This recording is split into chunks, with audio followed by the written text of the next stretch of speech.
Here's all the cards. 6-deck blackjack. Dealer stands on all 17s. No surrender. Blackjack pays 3-2. Shoe number 1 of the Stearn for Blackjack system versus flat betting. Okay, regular viewers will note that I now have a full shoe of all red cards. That's kind of nice, and it's going to be important as I run this test because of the way that the Stearn system works and how I decided that I wanted to conduct this test. It's going to be a little different. The thing is that Stearn is not only a progressive betting system, but it also deviates from basic strategy. It's documented as part of the system. It really comes down to where you are in your progression, whether or not you are going to, which action you're going to do, where you are in the system, and also, of course, depending on what cards you have. So it is, so it's different. So how am I going to conduct that against basic strategy? Well, what I'm going to do is I've shown you all these cards. I'm going to show you the complete shuffle procedure like I always do, and then I'm going to stop the video and I'm going to take the 6 blue decks of cards. So we have a red shoe and a blue shoe, and I am going to mirror this red deck with the blue deck, or the blue shoe, red shoe, blue shoe, whatever, you know what I mean. So then the Stearn will play off the red shoe, and the flat better will play off the blue shoe. And the reason for that is because Stearn may or may not hit or double down in certain instances. The natural flow of the cards is going to be different. So, if Stearn, let's say, doesn't take a card, but flat betting does take a card according to regular basic strategy, then the next hand they won't be the same. And I really thought hard about how to do this, and what I decided was the best thing, use my automatic card shuffler, was to use 2 mirrored decks and then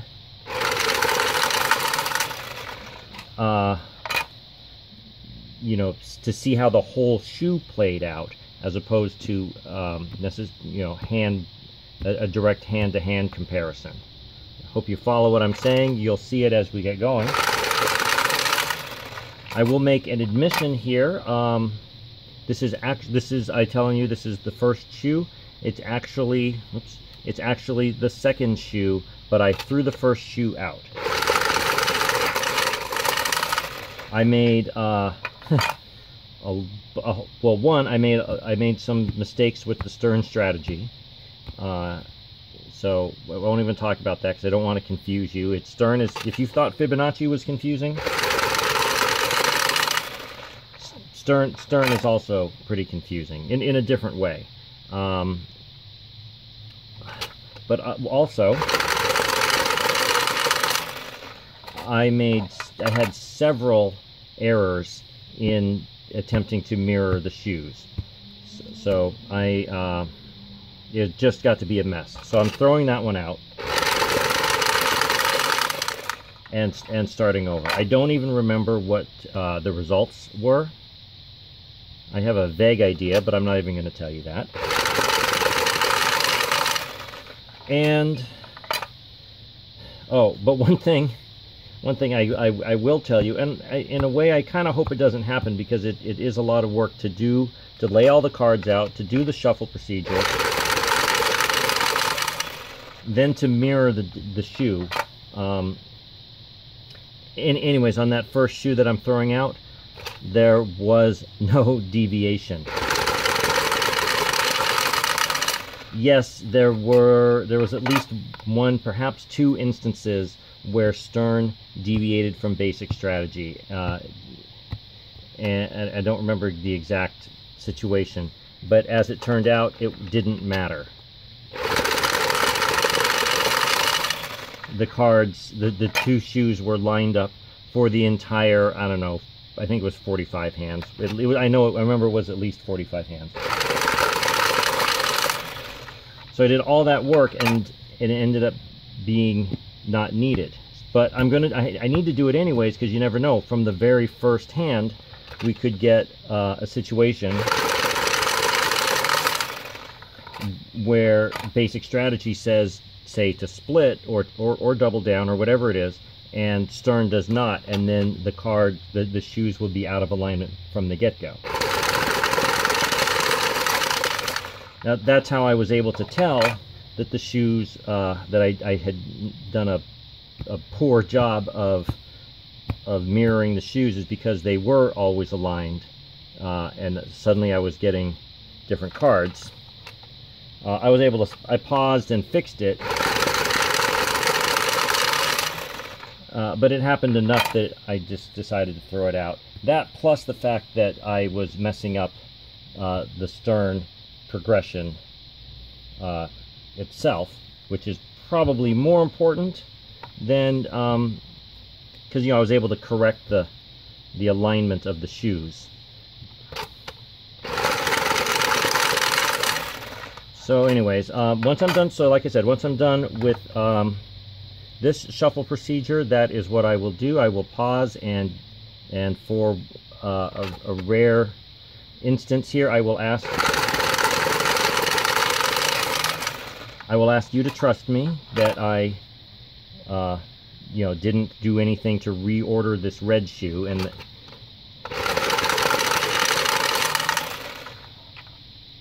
those regular viewers will know I'm trying to maintain integrity. If you don't trust me by now, well, I don't know what to say. Okay, so just going to finish this with, okay, so that was the shuffle procedure. These are cut cards. You recognize these old jokers. What I'm going to do, I'm going to simulate player cutting the deck, because we need to do that before I mirror the decks. And then I'm going to, off of this red shoe being the source shoe, look for 75 to 80% penetration. That's the cut. This way I don't have to actually mirror the entire shoe. I can do, like, I don't know, 5 or so cards beyond the cut. That should cover it. Save me a little bit of work. Okay, so I'll be right back. Of course, you will hardly notice, except that I'll have I guess a transition in here. Okay, I'm back. Did you miss me? I have both of the shoes, the red and the blue, synchronized now. I did double check. God, I hope I didn't screw up. Anyways, on this side we have Stearn, on this side we had flat. As usual, each side gets starts with 50 units. Again, we use units rather than dollar amounts. You can scale up units into the table that you're playing. This table is a 1 unit minimum with a 100 unit max. That's like playing a $5 table with a $500 max. I have everything set up. This here is the strategy for Stearn. This is the progression, and these other areas show how it differs from basic strategy. Flat betting will be playing basic strategy, which I have here on the side as well. And I will bring this out as needed. You can rewind and pause. Let me just put it there really quick. There. Now you can look at it. You can go back and pause and look at it. Okay. First things first, we need to burn a card for each. Okay. Again, as usual, I will be keeping track of the number of hands. It is possible that we get different numbers of hands out of each shoe. But we will see. We've been getting at least 45 out of a 6-deck shoe playing heads up against a dealer. Okay, so you see Stearn written here in red. That's only to indicate that it is a negative progressive system, which you will see as we get going. And it will play off of the red deck. Okay, so here we go. Or the red, I should say red shoe. Okay, most of Stearn is typical basic strategy. So that sheet that I have just shows where the variances are. Okay, so 19, as usual, will stand. An 8 and 19, and as you will see, I sure hope we will get the same thing out of here. Now, usually, you do it like this to save space. I'm going to start. Actually, not those, but also I need to start overlapping the cards a little bit, especially when we get into long runs. Anyway, 19 is a push. Typically, or the same as always, a push is just a repeat of the wager. I haven't read anything else specific to Stearn that would say to do anything otherwise. I think when Stearn does double down, I will do as I've done before and take back the doubled wager that pushed, just to try to be consistent. Now, if you're really paying attention, you'll see that I did not take the time to match the suits. I only matched the card values. Give me a break, okay? It takes long enough as it is. You don't play the suits, so it shouldn't matter. Let's just make sure we don't have a blackjack here and make sure, okay, so far everything is lining up. Now, basic strategy will say soft 17 will hit, and a soft 17 in Stearn will hit to a greater than or equal to hard 17. Okay, so you're going to need to hit this on both sides. So now that's a 12. 12 will, it only, for Stearn, it will only stand on certain situations. That's a 13, so this is still just normal basic strategy. And now a hard 17. Just hope these keep lining up. Yes, they do. Okay, hard 17 does stand. Okay, so that is a dealer 16 and 21. Okay, I am going to keep the Stearn loss column over here, so we can try to get a sense of what's happening with Stearn as far as like how Fibonacci and martingale work, where they where they try to recoup their losses. Now Stearn, okay, let me just go over the progression since we finally lost. You start here position 1 with a wager of 1 unit. The next unit after your loss is still 1 unit. Now the way this works is whenever you win, you press the whole bet, and then if you win that pressed stack, then you start the progression over. If you lose that, then you go down like normal in the progression. Okay, so it's a little bit of a parley kind of system, and a little bit like Fibonacci-esque, or maybe kind of martingale-ish. It's a very different system. It's kind of like a hybrid, plus it has the different strategy for it. So for Stearn, we're in position 2, wagering 1. Just like I would recommend, especially with Fibonacci and probably martingale too, take the strategy sheet to the table with you, just like you would do in you take the basic strategy card, take the sheet that shows the progression, that shows all the different rules, because it can be very easy to get confused. Okay, so again, just like normal here, you're taking hits. That is a player bust and a player bust. Okay, so that comes off. So far so good. Everything's lining up. This is a little bit slow right now. Trust me, I will get faster at it. I just got to get warmed up again and get a little more accustomed to it. Okay, I'm not going to pull the sheet out every time. Stearn, the first 3 positions are a wager of 1 unit. Now, you may often see Stearn, when I was researching Stearn, I saw it as like in 10s and 20s and 40s and 80s. I just dropped off to 0. It's got to be the same thing, right? Okay, so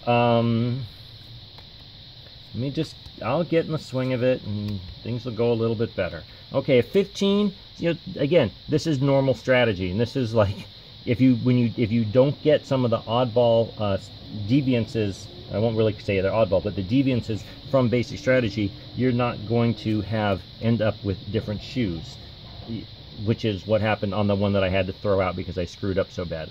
13 hits again, 22. Let's just make sure we're lined up. Once I've done explaining everything, I will start talking less. Okay, so now Stearn won. Well, they both win. Stearn, like I said, will press that whole bet, and if he wins, then Stearn will start his progression over, and if he loses, he will continue. He's in position 3. He still has 1 here in his loss column. See, I may have to devise a way that I keep track. In fact, I'm just going to take a second to do that right now on the sheet. This is too big. Well, is that going to work? Just putting a little marker on my sheet because I need my hands up here. Okay, so let's just see. Now, of course, now I have to take that marker off. Stearn, there's different ideas for doubling down. It depending on what level you are in the progression will determine what will change to which card you double down to. So this is if you're in level 1 to 6, which we are. We're only at level 3. Or if you're in level 7 or higher, then this is the dealer card. So right now we're in this column, in this row of 10, and so if we have a 10 and we're in level 1 to 6 and the dealer shows between a 4 and a 7, we will double down. And again, that's normal basic strategy. Okay, that was on the 3. Okay, so oops, well, got to bring out the double. Okay, and you get 21, and dealer 7, 12, 14, and 20, dealer bust. Should be a 5, and then a 2, and a 9. I want to feel more confident about it because, like I said before, I really messed up. Now, okay, so Stearn had 1 in his loss column. Doesn't really say what to do about the double downs, but if we were to lose, I think we would apply what we learned from Fibonacci into it, or in some way. We'll find out. Okay, so you get the 1 from your loss column, then you get that to under normal circumstances, that would put you at +1, sort of like martingale, and then you get your double down wager payout, which is just a bonus. Okay, and that would be hand 5.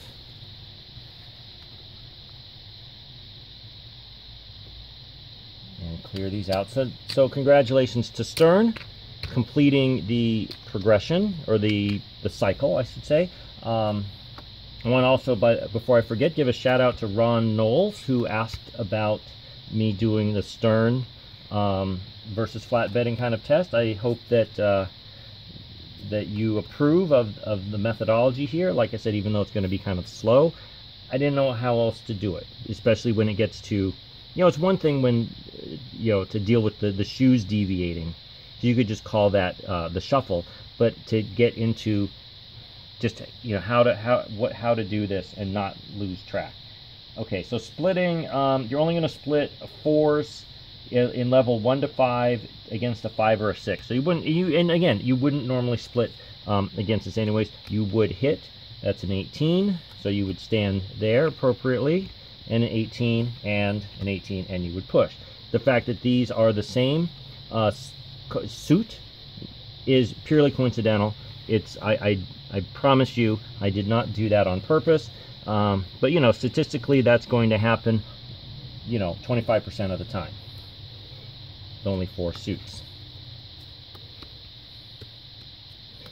Okay, well, let's see. Now we're going to have a 9 to a 5 under standard basic strategy, that would be a double down. Let me just verify for Stearn, doubling down a 9 in level 1 to 6 to a 5 or a 6. So yes, that would be a double down.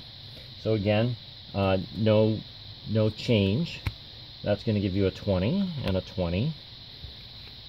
And let me just, what is that? 18. 18 loses. Oh crap. Oh, I'm sorry, I pulled out of the wrong shoe. What? Alright, hold on. Fortunately, we're still lined up. I must have missed one. Sorry, where did I put the other cards?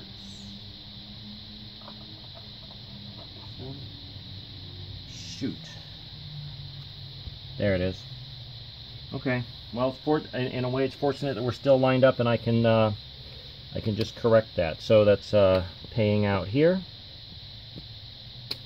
Hopefully that doesn't happen again. I really don't want to have to throw this out. Or if I do keep finding tons of mistakes, I am going to throw out this whole concept. In which case you would never see this, so you wouldn't hear me babbling about it. You would just discover that I was doing it in a different way, especially since this is the first time out.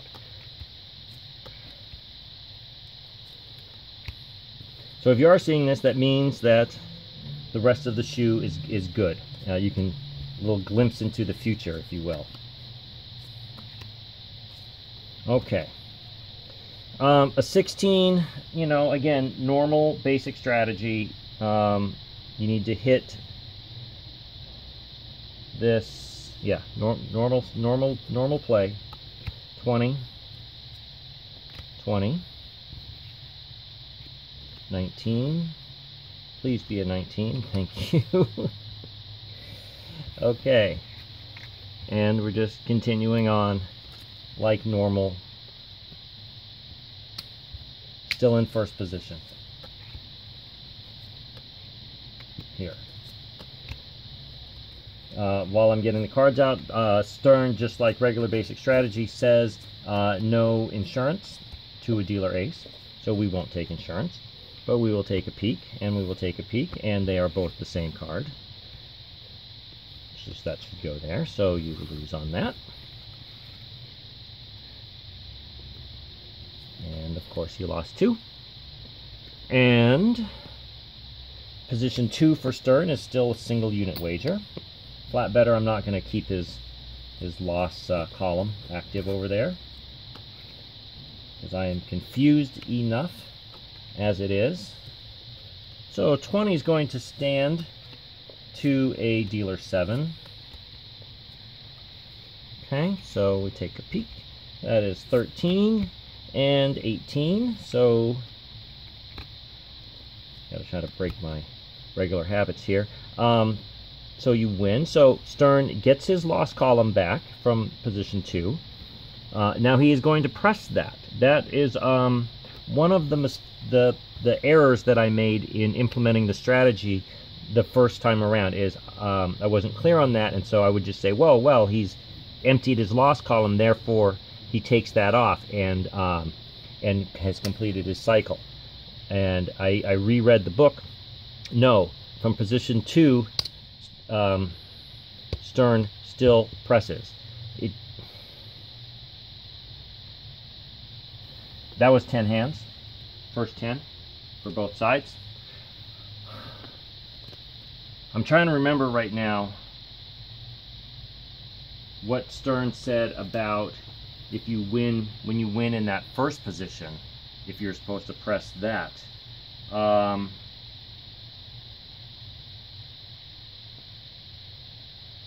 be right